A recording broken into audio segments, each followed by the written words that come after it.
కాంగ్రెస్ ప్రవేశపెట్టిన రాష్ట్ర బడ్జెట్ ఆశాజనకంగా లేదని విమర్శించారు ఎమ్మెల్యే కేటీఆర్. సికింద్రాబాద్ లో ఎమ్మెల్యే తలసాని శ్రీనివాస్ యాదవ్ విజయోత్సవ సభలో పాల్గొన్నారు కేటీఆర్.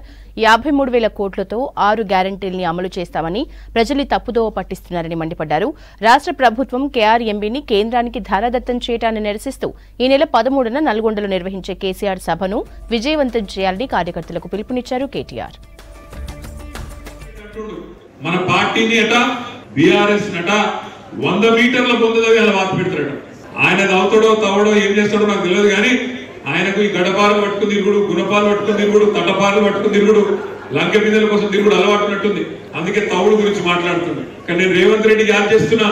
రేవంత్ రెడ్డి గారు నీకంటే ముందు చాలా మంది గొప్ప గొప్పలు పనిచేసిండ్రు ఈ రాష్ట్రంలో. పెద్ద పెద్ద తీస్మార్కాలను మాట్లాడిండ్రు. 24 ఏళ్ళకి ఇంటనే ఉన్నాం. కేసీఆర్ ను ఖతం చేస్తాం, ఇది చేస్తాం, అది చేస్తామని. కానీ పెద్ద పెద్ద తీస్మార్కాలతోనే కాలేదు, నీలాంటి బుడ్రకాంతో ఏం కాదు. రేవంత్ రెడ్డే కాదు, ఇంకా కొంతమంది మాట్లాడుతున్నారు. మన ఎమ్మెల్యేలను తీసుకుపోతాం, పార్టీని 39 ముక్కలు చేస్తాం, ఇది చేస్తాం, అది చేస్తాం అని చెప్పి ఇవాళ కొంత అహంకార పూరితమైన చాలా దుర్మార్గమైన మాటలు మాట్లాడుతూ ఉన్నారు. ఇట్లాంటి చిల్లర మల్లర మాటలు కాదు. మీరిచ్చిన 420 హామీలు ఎప్పుడు నెరవేరుస్తారు?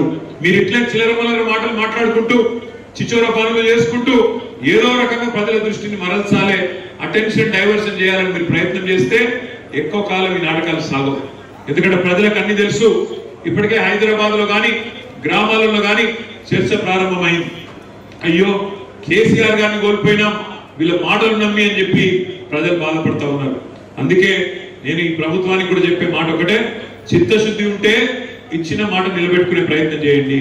చిల్లర మల్లర రాజకీయాలు చేయడం కాదు. మార్పు అన్నారు. ఏం మార్పు చేస్తారని ఆయన అంటే టీఎస్ తీసి టీజీ పెడతారట, అది మార్పు. తెలంగాణ రాజముద్రలో తెలంగాణ అధికారిక లోగోలో చార్మినార్ ఉండొద్దట, కాకతీయ కళాతోరణం ఉండొద్దట. అవి రాచరిక పోకడలకు నిదర్శనం అంట. గుప్పు మేస్త్రి పదవి అని మాట్లాడాడు. నిజంగా కూడా ఆయన వైఖరి అట్లే ఉంది.